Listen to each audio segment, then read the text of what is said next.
ایران کے صدر Ebrahim Raisi نے اپنی پہلی پریس کانفرنس میں خبردار کیا ہے کہ جوہری معاہدے کی بحالی کے لیے ضروری ہے کہ بین الاقوامی معائنہ کار انسانی ساختہ یورینیم کے ذرات کے بارے میں تحقیقات کو ختم کریں۔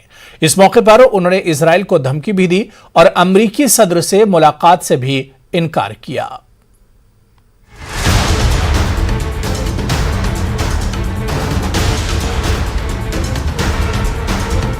ایران کے صدر ابراہیم رئیسی نے پیر کے روز خبردار کیا کہ عالمی طاقتوں کے ساتھ تہران کے ٹوٹے ہوئے جوہری معاہدے کو بحال کرنے کے لیے کسی بھی قسم کے روڈ میپ کو بین الاقوامی معائنہ کاروں کو ملک میں غیر اعلانیہ مقامات پر پائے جانے والے انسانی ساختہ یورینیم کے ذرات کے بارے میں تحقیقات کو ختم کرنا چاہیے۔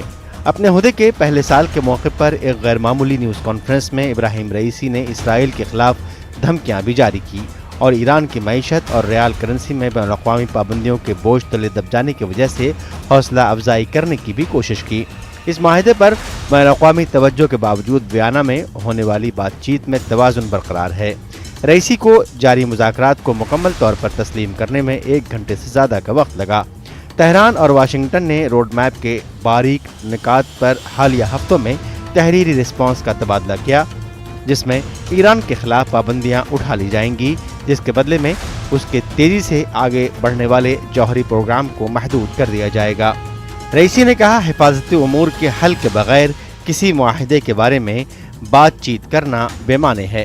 باید تمام موضوعات پادمانی حل و فصل بشه و این به عنوان یک رکن در مذاکرات. بدون حل و فصل مسائل پادمانی سخن از توافق معنا نداره. توافق باید با همراه باشه با حل و فصل کردن مسائل پادمانی و پایان این مسئله. فاصله بین تصمیم و اقدام رو ببینند.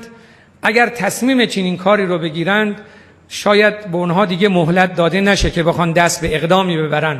فاصله بین این تصمیم خواهند دید که از رژیم صهیونیستی چیزی میماند یا نمیماند. یک بار دیگر خیر را تکرار میکنم.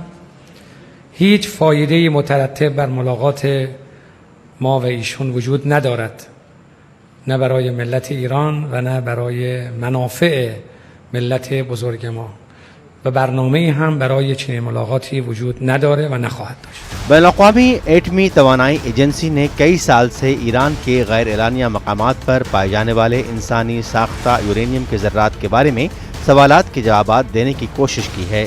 امریکی خفیہ ایجنسیوں، مغربی ممالک اور IAEA نے کہا کہ ایران نے 2003 تک منظم جوہری ہتھیاروں کا پروگرام چلایا۔ ایران طویل عرصے سے جوہری ہتھیار حاصل کرنے کی تردید کرتا رہا ہے۔ جوہری عدم پھیلاؤ کے ایک معاہدے کے رکن کے طور پر ایران ریڈیو ایکٹیو کے نشانات کی وضاحت کرنے اور اس بات کی یقین دہانی کرانے کا پابند ہے کہ انہیں جوہری ہتھیاروں کے پروگرام کے حصے کے طور پر استعمال نہیں کیا جا رہا ہے۔ 2015 کے جوہری معاہدے کے تحت تہران IAEA کے نگرانی کے کیمروں اور معائنہ کاروں کی مسلسل جانچ کے تحت 300 کلو گرام کے یورینیم کے ذخیرے کو برقرار رکھتے ہوئے 3.67% تک یورینیم افزودہ کر سکتا ہے۔ اس وقت کے صدر ڈونلڈ ٹرمپ نے 2018 میں امریکہ کو یک طرفہ طور پر اس معاہدے سے الگ کر دیا تھا، جس سے امریکہ اور ایران کے بیچ کشیدگی کافی بڑھ گئی تھی۔ ماہرین نے خبردار کیا ہے کہ ایران کے پاس کم از کم ایک جوہری بم کے لیے ایندھن میں دوبارہ پروسیس کرنے کے لیے 60% افزودہ یورینیم موجود ہے۔ کشیدگی کے درمیان اسرائیل پر شبہ ہے کہ وہ ایرانی جوہری مقامات کے ساتھ ساتھ ایک ممتاز سائنسداں کو نشانہ بنانے کے سلسلے میں حملے کر رہا ہے۔ پیر کو رئیسی نے اسرائیل کو براہ راست دھمکی دی۔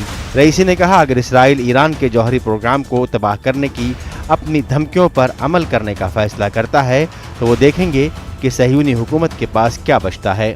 اپنی پہلی نیوز کانفرنس میں رئیسی نے صرف نہیں کا لفظ استعمال کیا۔ جب ان سے پوچھا گیا کہ کیا وہ امریکی صدر جو بائیڈن سے ملاقات کریں گے تو انہوں نے کہا، ہمارے اور ان کے درمیان ملاقات کا کوئی فائدہ نہیں ہے۔ Bureau report, news 18۔